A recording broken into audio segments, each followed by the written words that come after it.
Hi, my name's Tyra and I like dolls. Not all dolls, mainly ball-jointed dolls.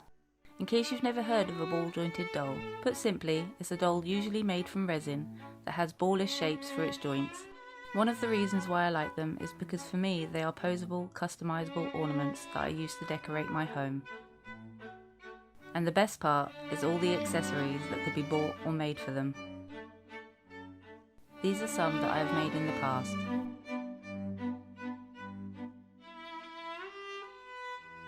Hopefully you're not too freaked out by dolls, but anyway, I'm already seeing Halloween posts, and at least mine aren't as scary as this thing that I found in the ceiling.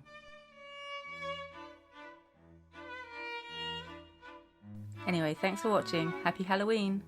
Oh wait, no, that's next month. Okay, bye!